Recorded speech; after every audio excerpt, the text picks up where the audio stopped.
Good evening बच्चों। विदेशी व्यापार के बारे में आज हम देखेंगे, इसकी विशेषताएं,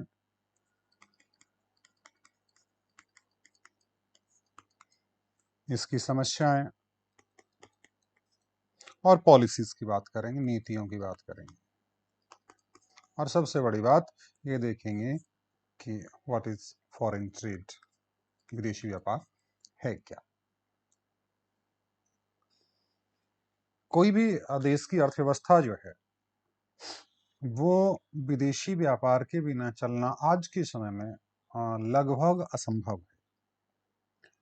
जब तक किसी देश में आयात और निर्यात होंगे नहीं, तब तक उस देश की इकोनॉमी जो है वो ठप पड़ी रहेगी, चलेगी नहीं। या इकोनॉमी की बात ना भी करें तो वो देश भी नहीं चल सकता बिना आयात और निर्यात के। कोई भी देश, दुनिया का कोई भी देश पूरी तरह से आत्मनिर्भर नहीं है कि उसे किसी सामान की जरूरत ना पड़े। और मान लीजिए उसके पास पर्याप्त संसाधन हैं भी, तो अपना देश की अर्थव्यवस्था कैसे चलाएगा? उन संसाधनों से जो उत्पादन हो रहा है, उन उत्पादनों को घर में रख के क्या करेगा? तो उसको बेचना तो पड़ेगा या निर्यात तो करना पड़ेगा। इसलिए हर देश को आयात और निर्यात करने की जरूरत पड़ती है, और आयात और निर्यात दोनों को मिला के हम कहते हैं विदेशी व्यापार। बहुत इंपॉर्टेंट चीज है, किसी भी अर्थव्यवस्था को चलाने के लिए बहुत ही इंपॉर्टेंट है। और किसी भी अर्थव्यवस्था को चलाने के लिए, अर्थव्यवस्था संबंधी रेलगाड़ी को चलाने के लिए मेन चीज क्या होता है? इंजन होता है।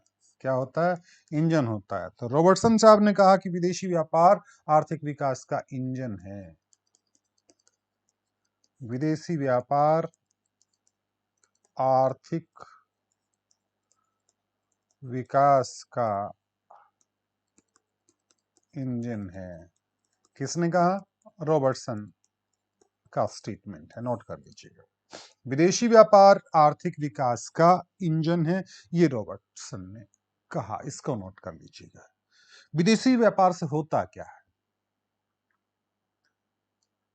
संक्षेप में देखेंगे हम कि विदेशी व्यापार से होता क्या है। विदेशी व्यापार में सबसे पहली बात करें, हम निर्यात करेंगे। निर्यात करेंगे तो देश का उत्पादन बढ़ाना पड़ेगा, और देश का जब उत्पादन बढ़ाएंगे तो हमारे देश के जितने भी प्रकार प्राकृतिक संसाधन हैं,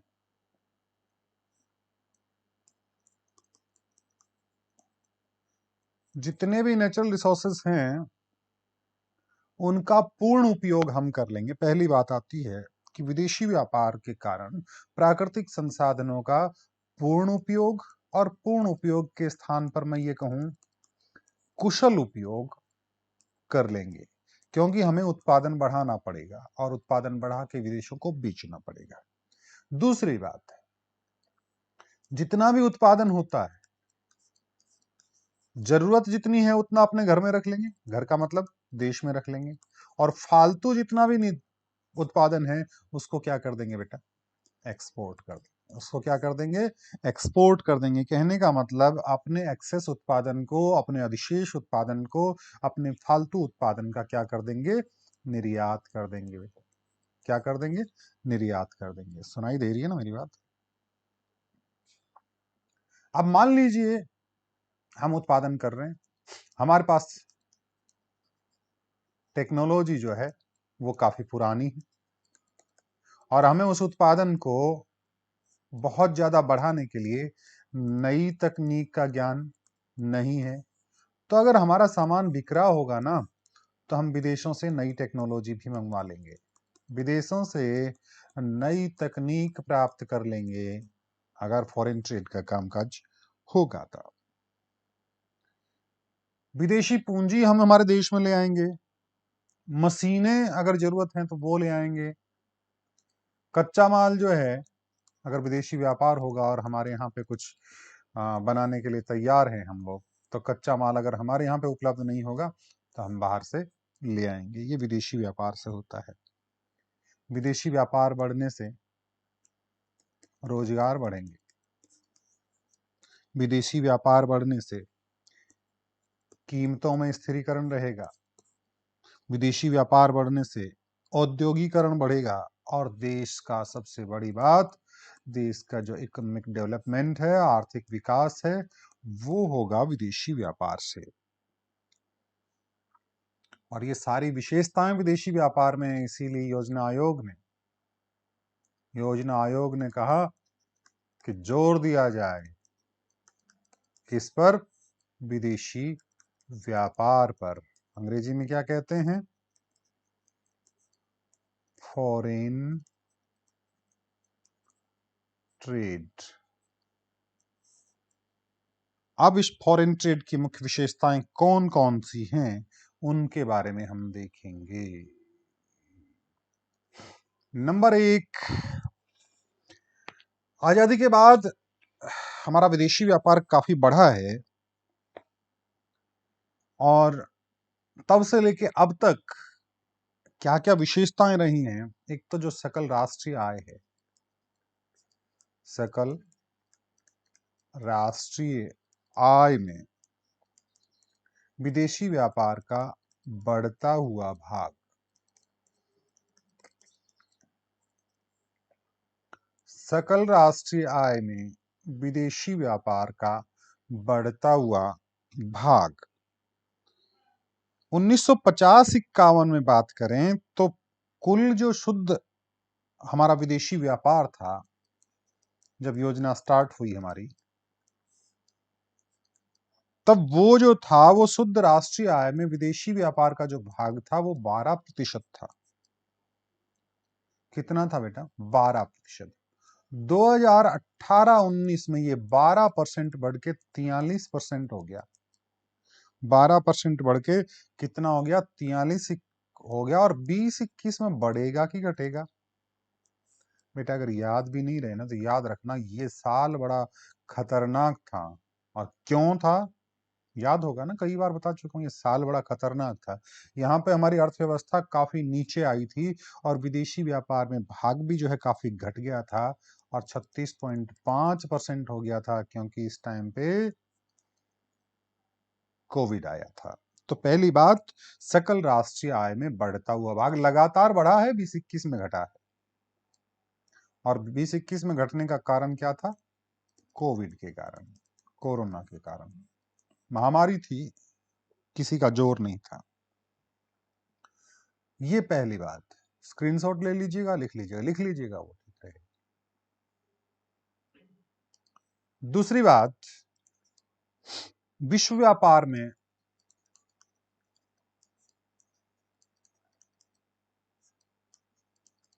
घट रहा प्रतिशत,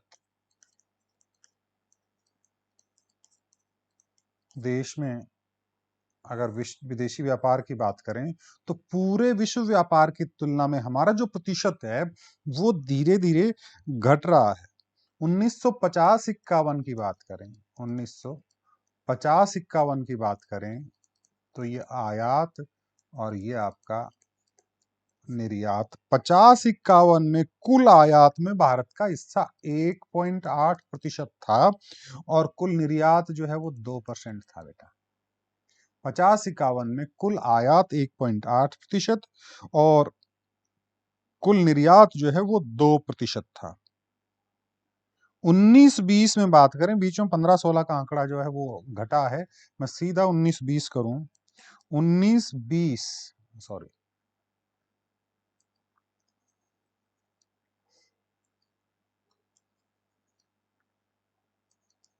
2019-20 में हमारा आयात जो था वो था 2.3% और निर्यात का हिस्सा था वो था 2.1%।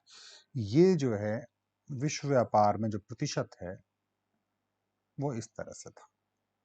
बीच में घटा था। अगर 2005-06 की बात करें तो ये जो है 1.8 का जो है वो लगभग 1% हो गया था और ये है वो 0.89 हो गया था। लगातार घटा था, 19-20 के लगभग वापस से थोड़ा बहुत बढ़ा है। हाल ही के वर्षों में बढ़ा है, लगातार 50-51 से विदेश में गिरा था, लेकिन जो है इन सालों में जो है वापस से बढ़ने लग गया है। तीसरी बात आती है जो हमारे विदेशी व्यापार की विशेषता है, वो है विदेशी व्यापार किस प्रकार से होता है, किस में होता है। क्या एरोप्लेन में लेके जाते हैं? क्या किठाना से सुल्ताना चलने वाली बस में लेके जाते हैं? नहीं। हमारा मैक्सिमम व्यापार जो है वो समुद्री रास्तों से होता है। कहने का मतलब हमारे व्यापार का मैक्सिमम हिस्सा जो है वो समुद्री व्यापार है। ओशनिक ट्रेड जो है वो हमारा होता है समुद्री मार्ग द्वारा, और जहां समुद्री मार्ग कम है वहां पे विदेशी व्यापार हमारा कम होता है। जैसे भारत का पड़ोसी देश है नेपाल, वहां व्यापार हमारा बहुत कम है। अफगानिस्तान के साथ बहुत कम है, पाकिस्तान के साथ भी कम है, म्यांमार के साथ भी कम है, श्रीलंका के साथ भी कम है।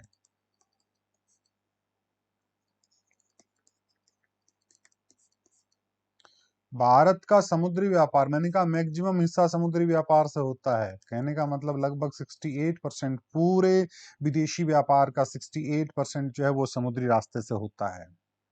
अगली बात आती है कि पूरा जो व्यापार है वो कुछ बंदरगाहों पे डिपेंड करता है। कौन से बंदरगाहों पे डिपेंड करता है? सबसे ज्यादा जो है 4 महानगरों में से 3 महानगरों के जो बंदरगाह हैं, दिल्ली में बंदरगाह नहीं है। कौन कौन से बंदरगाह हैं? वो जो बंदरगाह सबसे ज्यादा जिन पर हमारा विदेशी व्यापार डिपेंड करता है वो है मुंबई, कोलकाता और चेन्नई। इन 3 पर विदेशी व्यापार सबसे ज्यादा डिपेंड करता है। दिल्ली को छोड़ के बाकी 3 महानगर, 4 महानगर जो हैं उनमें से दिल्ली को छोड़ के 3 महानगरों में सबसे ज्यादा। लेकिन बाद के वर्षों में जो है सरकार ने प्रयास किया कि केवल इन 3 पे ही डिपेंड कैसे रहेंगे, हमें और बढ़ाना चाहिए। तो उसके बाद में कांडला बंदरगाह ये अस्तित्व में आया, कोचीन बंदरगाह ये अस्तित्व में आया, और विशाखापट्टनम बंदरगाह ये अस्तित्व में आया। इन बंदरगाहों से भी जो है व्यापार होने लग गया, ताकि इनके ऊपर ज्यादा भीड़ है उसको कंट्रोल किया जा सके और इधर की भीड़ को इधर शिफ्ट किया जा सकता है। अगला बिंदु आता है व्यापार के मूल्य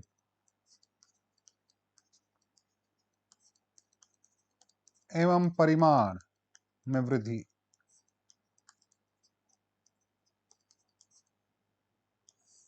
व्यापार के मूल्य और परिमाण में वृद्धि।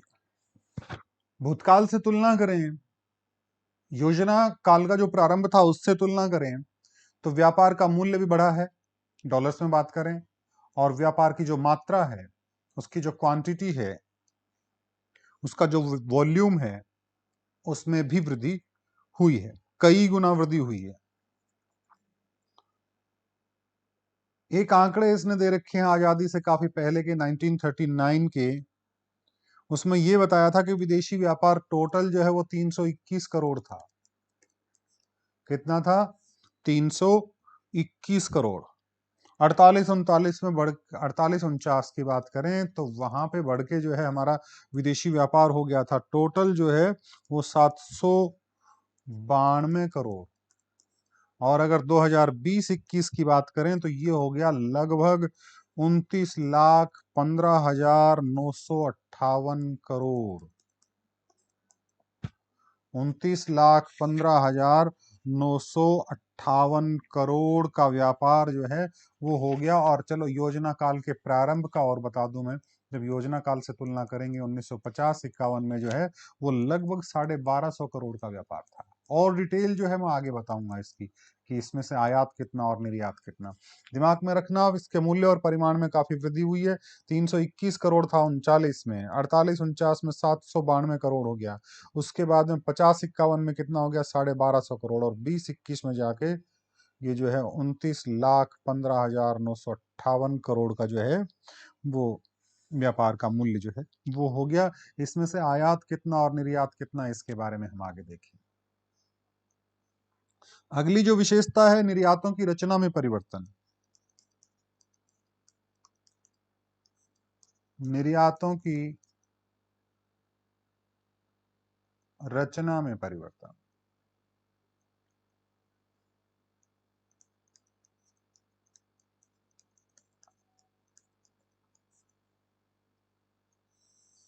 निर्यात का जो स्ट्रक्चर था, उसका जो कंपोजिशन था, उसमें काफी चेंज हुआ है। क्यों चेंज हुआ है कि स्टार्टिंग में अगर स्वतंत्रता से पूर्व बात करें तो भारत जो है कुछ चीजों का निर्यात करता था। सबसे बड़ी चीज चाय, पटसन का, जूट जिसको हम कहते हैं, कपड़े का,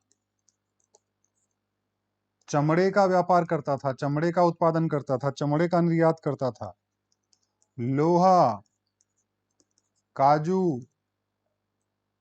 और गर्म मसाले, इनका जो है वो निर्यात करता था। जो सामान्य प्राकृतिक चीजें हैं लगभग उनका निर्यात करता था। लेकिन देश में धीरे धीरे औद्योगिकरण हुआ और इसका जो कंपोजिशन है वो बदला है, और वो बदल के अब जो है वो इंजीनियरिंग की वस्तुएं भी अ,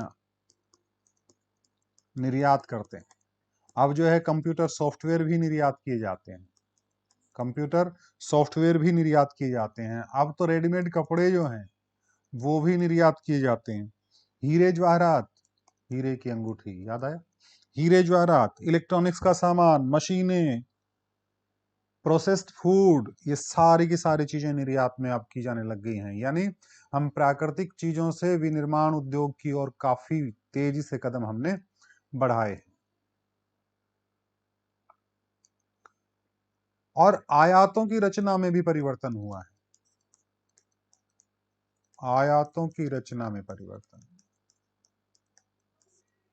देखिए निर्यातों की रचना में हमने क्या किया था, जो प्राकृतिक पदार्थ हैं उनसे निर्मित उत्पादों की तरफ गए हैं, प्राकृतिक से निर्मित की ओर गए हैं। और आयातों में क्या हुआ कि पहले निर्मित चीजों का आयात ज्यादा करते थे, और अब हमारे यहाँ पे उद्योग धंधे जो हैं वो काफी बढ़ गए, इसलिए हम कच्चे माल का आयात ज्यादा करते हैं, कच्चे माल का आयात ज्यादा करते हैं।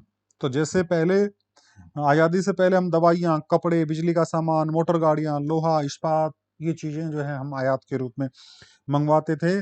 और अब जो है कच्चे माल और पूंजीगत पदार्थ जो है उनका आयात बढ़ गया है। अब जो है पेट्रोलियम पदार्थ, इस्पात, रासायनिक खाद वगैरह जो है, लोहा, एलो धातुएं, औद्योगिक कच्चा माल, खाने का तेल, केमिकल्स, बिना तरासे हुए हीरे, तरासे हुए हीरे तो हम भेजते हैं यहाँ वापस, निर्यात करते हैं, तरासे हुए हीरे तो हम निर्यात करते हैं, और बिना रो डायमंड्स जो है उसको हम यहाँ पे मंगवाते हैं। अब बात आती है विदेशी व्यापार की दिशा, विदेशी व्यापार की दिशा, विदेशी व्यापार की दिशा यानी कहाँ से विदेशी व्यापार हो रहा है, कहाँ को निर्यात हो रहा है, कहाँ से आयात हो रहा है। आजादी से पहले बहुत चुनिंदा देशों के साथ हमारा व्यापार होता था, उसमें सबसे बड़ा नाम आता था इंग्लैंड का, क्योंकि उनका उपनिवेश था तो वो मजबूरी में जो है उनके साथ करना पड़ता था। सबसे ज्यादा भारत का विदेशी व्यापार इंग्लैंड के साथ होता था, और अब जो है इंग्लैंड के साथ विदेशी व्यापार काफी कम हो गया है, और यूरोपियन यूनियन के साथ, अमेरिका के साथ, जापान के साथ, चाइना के साथ, इनके साथ व्यापार जो है वो काफी बढ़ गया है। यूरोपियन यूनियन मैंने बताया था इसके 27 देश हैं, डिटेल चाहिए तो आप मुझे बता दीजिएगा, मैं आपको सेंड कर दूंगा आपके ग्रुप्स में, और आप चाहें तो गूगल कर सकते हैं। भारत के विदेशी व्यापार में जैसे मैंने बताया कि जापान, रूस, अमेरिका, और पेट्रोल का निर्यात करने वाले देश, अरब कंट्रीज, इराक वगैरह जो है, इनके साथ काफी महत्व बढ़ गया है। और विदेशी व्यापार के तीन जो हैं वो बड़े भागीदार हैं हमारे यहाँ पे, तीन बड़े भागीदार, तीन बड़े भागीदार में अमेरिका का नाम आता है, और चाइना का नाम आता है, और साथ में यूएई जिसको हम कह रहे हैं, संयुक्त अरब अमीरात, संयुक्त अरब अमीरात जो है उसके साथ खूब व्यापार होता है। अब बात करते हैं व्यापार शेष, बैलेंस ऑफ, व्यापार संतुलन जिसको कहते हैं ना, वही है व्यापार संतुलन। व्यापार संतुलन जो है आयात और निर्यात का शुद्ध अंतर कहलाता है, आयात और निर्यात का शुद्ध अंतर कहलाता है। व्यापार संतुलन पॉजिटिव कब होगा बताइए, व्यापार संतुलन धनात्मक कब होगा, सकारात्मक कब होगा? व्यापार संतुलन सकारात्मक तब होगा जब हमारे आयात तो होंगे बेटा कम और निर्यात होंगे ज्यादा, लेकिन हमारा व्यापार संतुलन लगभग जो है वो असंतुलित ही रहा है, नेगेटिव ही रहा है। योजना काल के बाद से लेके अब तक केवल 2 बार आयात संतुलन जो है, सॉरी, व्यापार संतुलन है वो धनात्मक रहा है, और वो साल है 1972-73, और दूसरा साल जो है वो है आपका 1976-77। याद रखना, 1972-73 और 76-77 में जो है हमारा व्यापार संतुलन पॉजिटिव रहा है, बाकी हमेशा ऋणात्मक रहा है। ऋणात्मक रहने का मतलब हमेशा आयात ज्यादा हुआ है और निर्यात कम हुआ है। अब बात आती है निर्भर व्यापार की। किस पर डिपेंड करता है व्यापार हमारा? भारत का विदेशी व्यापार अधिकतर विदेशी जहाजों पर निर्भर करता है। विदेशी जहाज डिपेंड करता है कंपनियों पर, डिपेंड करता है बैंकों पर। लेकिन आजादी के बाद में देश ने जो है इस पर ध्यान देना शुरू किया है, और विदेशी जहाजों की बजाय हम लोगों ने हमारे देश के अंदर ही जो है जहाज बनाने शुरू कर दिए, ताकि कोई भी सामान भेजने के लिए हम विदेशी जहाजों के सामने या विदेशों के सामने हाथ नहीं जोड़ने पड़े, उन कंपनियों के सामने हाथ नहीं जोड़ने पड़े कि भाई आप हमारे फॉरेन ट्रेड में हेल्प करें, बैंकों के सामने हाथ नहीं जोड़ने पड़े। इस मामले में हम काफी हद तक आत्मनिर्भर होने का प्रयास करते रहे। अब बात आती है विदेशी व्यापार पर सरकारी नियंत्रण। गवर्नमेंट का कंट्रोल जो है, स्टेट का कंट्रोल जो है वो फॉरेन ट्रेड पर काफी हद तक रहता है। भारत जो है पूरा नियंत्रण रखती है, विदेशी व्यापार पर पूर्ण नियंत्रण रखते हैं। चाइना के बारे में जब हम पढ़ रहे थे ना, तब आपको पता चला होगा कि वहां पे इस तरह की लचर प्रणाली है, लेकिन भारत जो है पूरा नियंत्रण विदेशी व्यापार पर रखती है। और इस नियंत्रण को करने के लिए सरकार ने कुछ संस्थान, कुछ बोर्ड, कुछ ऑर्गेनाइजेशन खोल रखे हैं। उनमें सबसे पहला नाम आता है व्यापार बोर्ड का। व्यापार बोर्ड का नाम आता है जो सरकारी नियंत्रण का काम करता है। दूसरा है निर्यात विकास समितियां। निर्यात विकास समितियां, निर्यात विकास समितियां। तीसरा है निर्यात निरीक्षण सलाहकार समितियां। निर्यात निरीक्षण सलाहकार समितियां। निर्यात साख और गारंटी निगम। चौथे नंबर पे आता है निर्यात साख और गारंटी निगम। और उसके बाद आता है एक डायरेक्टर ऑफ एग्जीबिशन या प्रदर्शनी निदेशक। ये संस्थाएं जो हैं वो विदेशी व्यापार को कंट्रोल करने के लिए, उसका रेगुलेशन करने के लिए भारत में स्थापित कर रखी है। अब अगला बिंदु आता है सरकार द्वारा ट्रेड या सरकार द्वारा विदेशी व्यापार। सरकार द्वारा विदेशी व्यापार। अभी तक हम देख रहे थे कि विदेशी व्यापार हर तरह से कर सकते थे, कोई भी कंपनी के माध्यम से, कोई भी संस्था के माध्यम से। लेकिन कुछ चीजें ऐसी हैं जो विदेशी व्यापार में सरकार खुद बेचती है, खुद खरीदती है। यानी दूसरे देशों के साथ व्यापार हो रहा है वो पूरा का पूरा सरकार के द्वारा ही नहीं हो रहा। आप ऐसे सोच रहे होंगे सरकार मंगवाएगी, नहीं, कुछ कंपनियां जो है वो सीधे व्यापार करती हैं, सरकार द्वारा ट्रेड करते हैं बहुत सारा। और इसके लिए जो निगम स्थापित कर रखे हैं उसमें सबसे पहला नाम आता है राजकीय व्यापार निगम। राजकीय व्यापार निगम। उधर व्यापार बोर्ड स्थापित किया था, और ये कॉरपोरेशन है, वो बोर्ड था। राजकीय व्यापार निगम स्थापित कर रखा है सरकार द्वारा सीधे फॉरेन ट्रेड करने के लिए, और इसकी स्थापना की गई 1956 में बेटा। इसकी स्थापना की गई 1956 में। और उसके बाद एक निगम की स्थापना और की गई, खनिज तथा धातु व्यापारिक निगम। खनिज तथा धातु व्यापारिक निगम की स्थापना सरकार ने फॉरेन ट्रेड के लिए की, और इसकी स्थापना हुई इसके 7 साल बाद 1963 में। और ये सारा काम खनिज पदार्थ और धातुओं के निर्यात के लिए दूसरे नंबर का जो है वो किया गया था। अब बात आती है स्वतंत्रता के बाद भारत का विदेशी व्यापार का कंपोजिशन किस प्रकार रहा है। आजादी के बाद विदेशी व्यापार,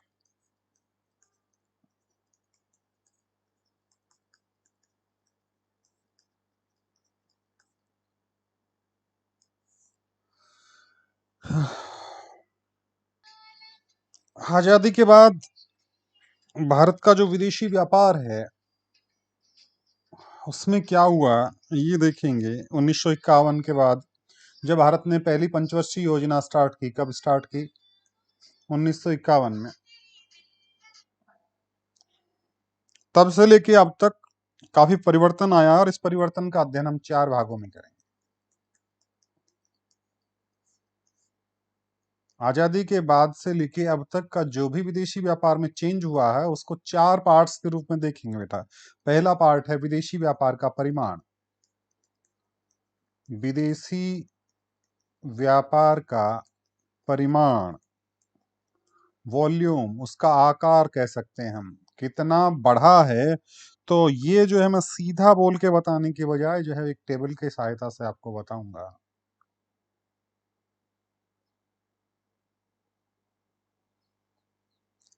जस्ट ए मिनट।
हम्म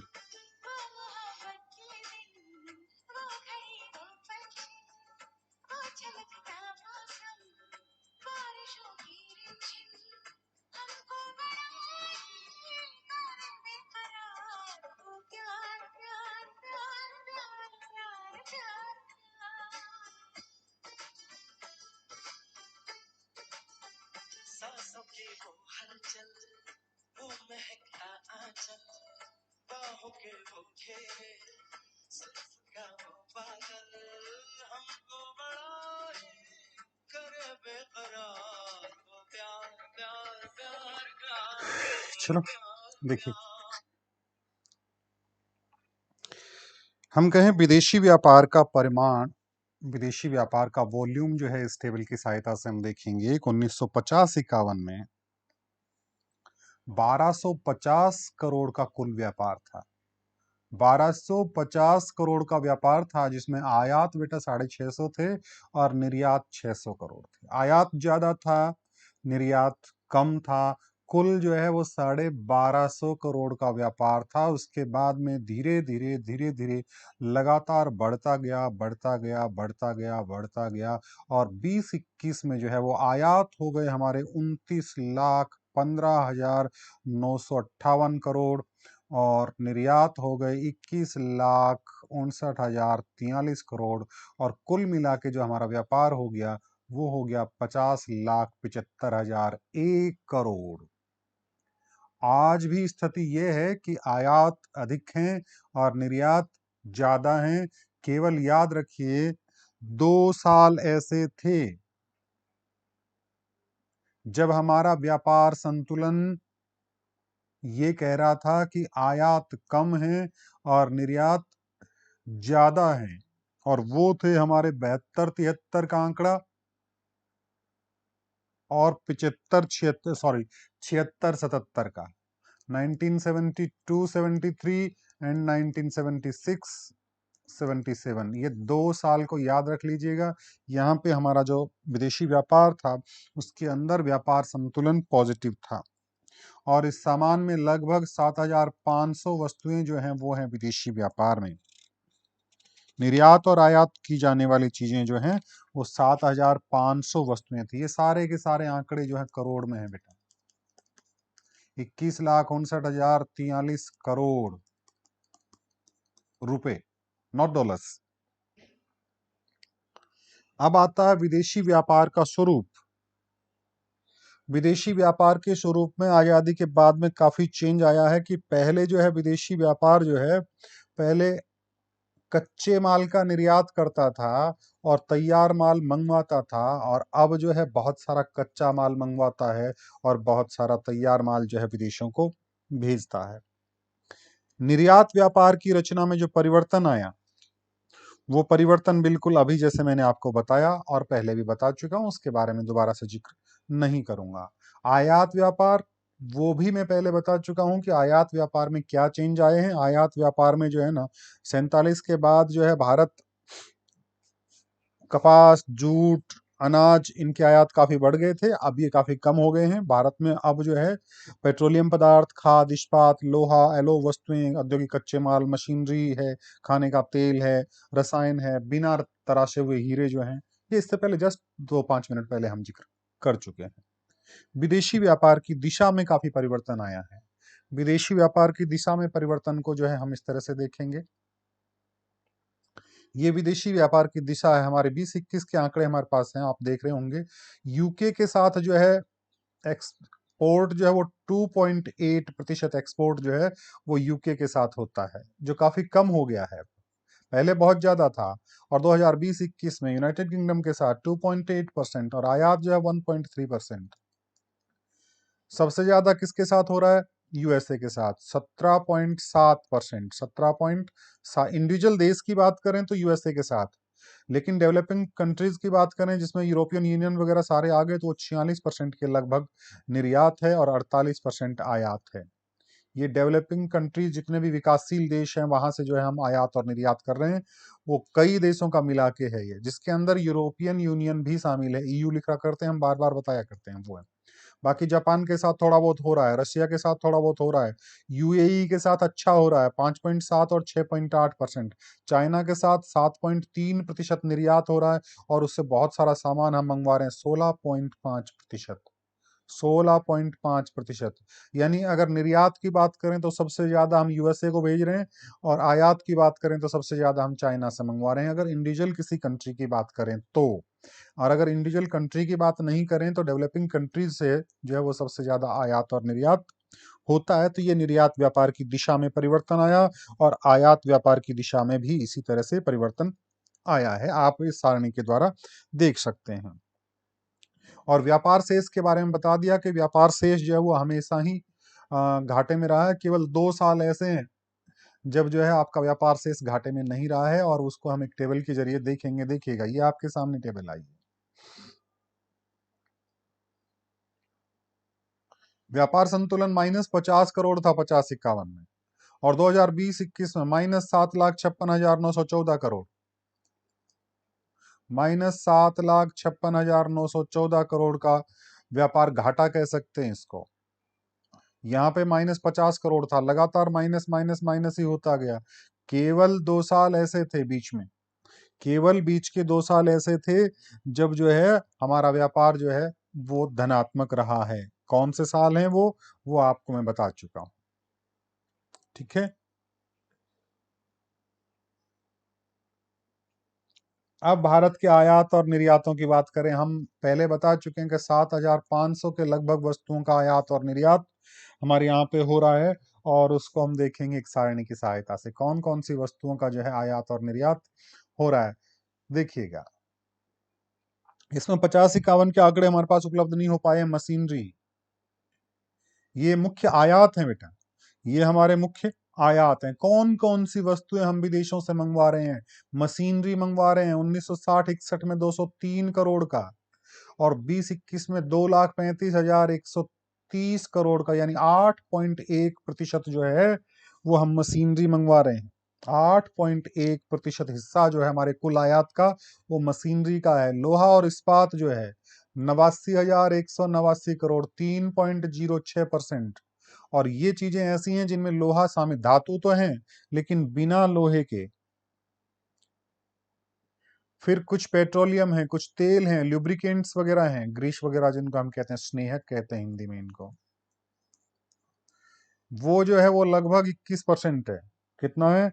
21%। 6,11,353 करोड़ का जो है वो आयात पेट्रोलियम पदार्थों का, तेल का और लुब्रिकेंट्स का करते हैं। यातायात साधनों का जो है हम कर रहे हैं वो लगभग 72 करोड़ का 60-61 में हो रहा था 1,32,254। अभी तक के जो आंकड़े हैं वो आंकड़े ये कह रहे हैं कि सबसे ज्यादा जो हम आयात कर रहे हैं वो कौन से पदार्थों का है? पेट्रोलियम पदार्थों का। ये सारे के सारे पेट्रोलियम पदार्थ हैं, ये चाहे पेट्रोल है, चाहे तेल है, चाहे लुब्रिकेंट्स हैं, ये सारे पेट्रोलियम पदार्थ हैं। सबसे ज्यादा प्रतिशत हिस्सा जो है हमारे आयात का वो पेट्रोलियम पदार्थों का है। सबसे ज्यादा कितना प्रतिशत है? लगभग 21%। और इस सारणी के अनुसार देखें तो 2 नंबर पे आती है मशीनरी, 2 नंबर पे मशीनरी आती है। हालांकि अभी और बाकी है, एक दूसरी टेबल आगे, इस टेबल का अगला जो भाग है वो और दिखाऊंगा मैं आपको। अब देखिए, मशीनरी की बात हम साथ साथ करते जाएं, थोड़ी डिटेल्स और बताऊंगा मशीनरी के बारे में, आगे की जो टेबल बताऊंगा उससे पहले।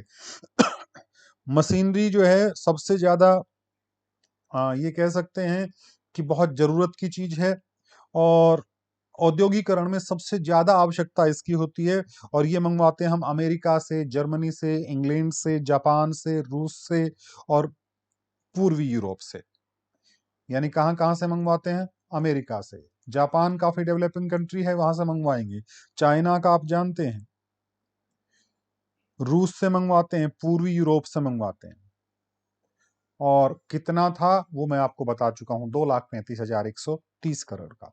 लोहा और इस्पात, लोहा और इस्पात हम विदेशों से काफी मंगवाते हैं, और ये भी अमेरिका से मंगवाते हैं, जापान से मंगवाते हैं। सॉरी, जापान से हम लोहा और इस्पात नहीं मंगवाते हैं, माफी चाहता हूँ। जापान से जो है हम नहीं मंगवाते, अमेरिका से मंगवाते हैं, इंग्लैंड से मंगवाते हैं, इटली से मंगवाते हैं, फ्रांस से मंगवाते हैं। लोहीन धातुएं, लोहीन धातु मतलब ऐसे मेटल्स जिनमें लोहा शामिल नहीं है, जैसे आपका तांबा मान लीजिएगा, जस्ता मान लीजिएगा, टिन है, ये सारी की सारी दूसरी चीजों से। इसमें ब्राजील का नाम आता है, अमेरिका का नाम आता है, मलाया का नाम आता है। पेट्रोलियम तेल, पेट्रोलियम तेल का लुब्रिकेंट्स की बात, पेट्रोलियम पदार्थों का जब भी नाम आएगा आप बेझिझक लिख दीजिएगा कि अरब कंट्री जितने भी हैं, अरब देश जितने भी हैं वहां से हम मंगवाते हैं। कहाँ से मंगवाते हैं? इराक से मंगवाते हैं, कुवैत से मंगवाते हैं, सऊदी अरब से मंगवाते हैं। इराक, कुवैत और सऊदी अरब से सबसे ज्यादा पेट्रोल आता है, सबसे ज्यादा पेट्रोल। हालांकि मुंबई के समुद्र में जब तेल निकलना शुरू हुआ है तब कुछ कम जरूर हुआ है, लेकिन आज के दिन भी सबसे ज्यादा आता है। यातायात के साधनों की बात करें तो यातायात के साधन भी हम जर्मनी, इटली, जापान से मंगवाते हैं। देखिए, कुछ एक गिने चुने देश हैं, बहुत ज्यादा देश नहीं है, सारा सामान हम उन्हीं देशों से मंगवाते हैं। यातायात का सामान में जर्मनी आता है, इटली आता है, जापान आता है, अमेरिका आता है। अब आता फर्टिलाइजर्स, खाद की बात आती है। खाद का बहुत कम हिस्सा जो है हम बाहर से मंगवा रहे हैं, एक तरह से 13 करोड़। 13 करोड़ जो है वो हम 1960-61 में, और आज के दिन जो है 56। आज के दिन का मतलब ये जो हमारे पास आंकड़े हैं 2020-21 के आंकड़े हैं बेटा, इसमें 56,405 करोड़, यानी कुल हिस्सा जो है 1.9% हिस्सा जो है वो खाद का आ रहा है। ये खाद अमेरिका से आ रहा है, रूस से आ रहा है। अब अनाज उत्पादन की बात करें, नेक्स्ट टेबल, इसी टेबल का अगला हिस्सा जो है वो अनाज उत्पादन की बात करेंगे हम। ये इसी टेबल का हिस्सा है, अनाज उत्पादन। अनाज उत्पादन की बात करें तो अनाज उत्पादन के मामले में 181 करोड़ जो है वो आपका किसमें था, 1960-61 में। ये 60-61 का है, और ये है आपका 2020-21 का, और ये 1868 करोड़ अनाज उत्पादन। आयात काफी कम कर रहे हैं अनाजों का, क्योंकि कुछ एक प्रोडक्ट्स ही हम मंगवाते हैं, बाकी हम खाद्यान्न के रूप में जो है, खाद्यान्न वाला जो है उसमें तो आत्मनिर्भर हो चुके हैं, हम निर्यात करते हैं, लेकिन कुछ एक अनाज जो है हम बाहर से मंगवाते हैं, और ये मंगवाते हैं हम अमेरिका से, ऑस्ट्रेलिया से, कनाडा से, बर्मा से, अर्जेंटीना से, बहुत थोड़े इससे मंगवाते हैं। अब बात आती है काजू की, तो विदेशों से कच्चा माल आयात किया जाता है। ये 2016-17 के आंकड़े, मतलब 16-17 के अनुसार जो है आपका काजू का 1960-61 के आंकड़े आपके पास उपलब्ध नहीं है, 834 करोड़ जो है वो काजू का आयात जो है वो किया जाता है, और ये आयात केवल और केवल कच्चे माल के तौर पे किया जाता है बेटा। काजू का जो आयात किया जाता है वो कच्चे माल के तौर पे किया जाता है, और इसको तैयार करके जो है विदेशों को भेज दिया जाता है, वापस से बेच दिया जाता है। पेपर की बात आती है, पेपर का भी 20,000 करोड़ के लगभग, 21,000 करोड़ मान लीजिएगा, 21,000 करोड़ के लगभग जो है इसका व्यापार होता है। स्वीडन से, चेकोस्लोवाकिया से, यहाँ से इनका व्यापार हो रहा है। और उसके बाद कुछ रसायन हैं, खाद्य तेल हैं, हीरे जवाहरात हैं, मोती मूल्यवान पत्थर हैं। इनमें देखिए आयात जो है वो हीरा तैयार किया हुआ तो हम निर्यात करते हैं, और हीरा कौन सा, बिना तराशा हुआ हीरा जो है हम आयात करते हैं। और इसी तरह से प्लास्टिक की बात आती है, और प्लास्टिक अधिकतर जो है वो 3 देशों से मंगवाया जाता है, ये याद रख लीजिएगा, यूएसए, यूके और जापान। ये आपके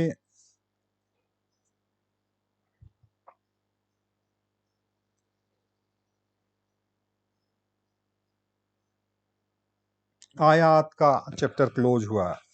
मेरे पास एक ग्राफ दे रखा है, मैं आपको नहीं दिखा पा रहा हूँ, और उस ग्राफ के अंदर दे रखा है कि हम मशीनरी का उत्पादन जो है वो लगभग 8%, पिछले जो टेबल थी आपकी उस टेबल में हमने देखा कि मशीनरी का उत्पादन लगभग जो है, सॉरी, आयात जो है वो 8.1%, और सबसे ज्यादा हिस्सा जो है वो फ्यूल का था।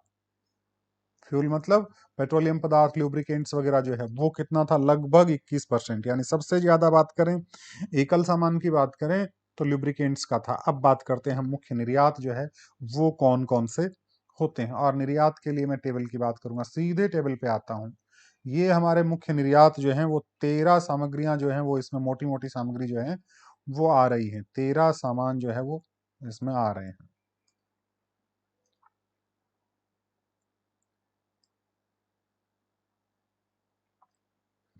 देखिएगा,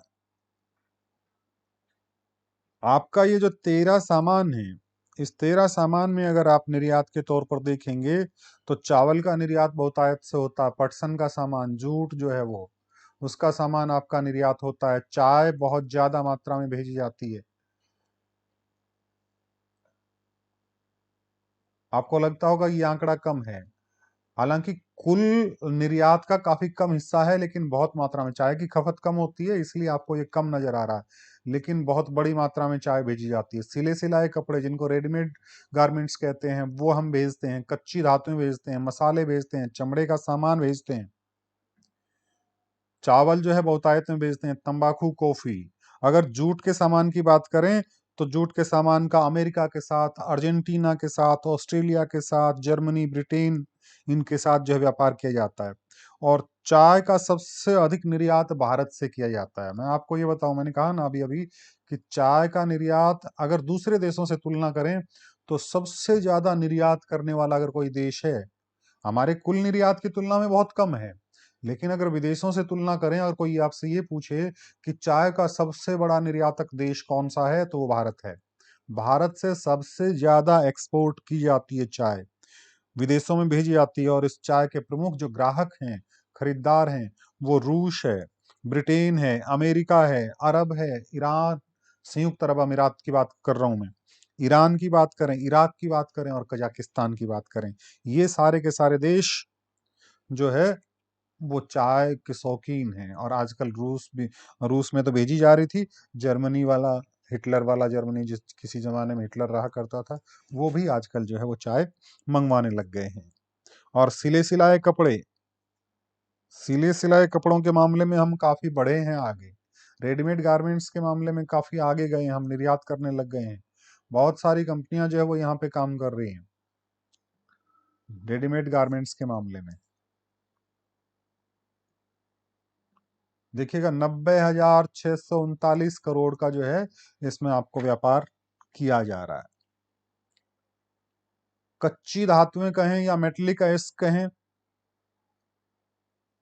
यानी जिनके द्वारा जो है धातु का परिष्कृत रूप सामने आएगा, एक तरह से ये धातुओं का कच्चा माल है। जैसे आपने धातु कर्म वगैरह, मेटलर्जी वगैरह पढ़ी होगी ना, 9th 10th में साइंस में पढ़ा करते थे। तो वो जो सामान जो सीधा माइनिंग करके निकाला जाता है, उसके बाद में उसका परिष्करण किया जाता है, विभिन्न प्रोसेस के तहत जो है उसको निकाल के और पूरी तरह से धातुएं तैयार की जाती हैं। तो ये जो कच्ची धातुएं हैं, इनका निर्यात जो है वो भारत से किया जाता है और ये भेजा जाता है चीन और ईरान जैसे देशों में। मसालों के शौकीन लगभग भारत के साथ जितने भी देश जुड़े हुए हैं विदेशी व्यापार में, वो सारे के सारे मला इस मसालों के शौकीन है, जिसमें इंग्लैंड का नाम आता है, जर्मनी का नाम आता है, इटली का नाम आता है, ईरान, सऊदी अरब, अमेरिका आदि देशों को किया जाता है। फिर चमड़े और चमड़े का सामान जो है उसको जो है वो भेजा जाता है। आप इन सामानों के नाम जरूर याद रख लें, अगर सारे आंकड़े आपको याद नहीं हो रहे कोई बात नहीं, आप सामानों के नाम याद रख लें, कौन कौन सा सामान जो है वो भेजा जाता है और कौन से सामान मुख्यतः ज्यादा भेजा जाता है।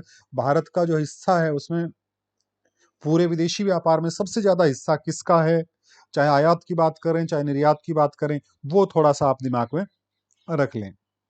चावल भेजा जाता है, तंबाकू भेजा जाता है, कॉफी है, ज्वारात हैं, काजू हैं,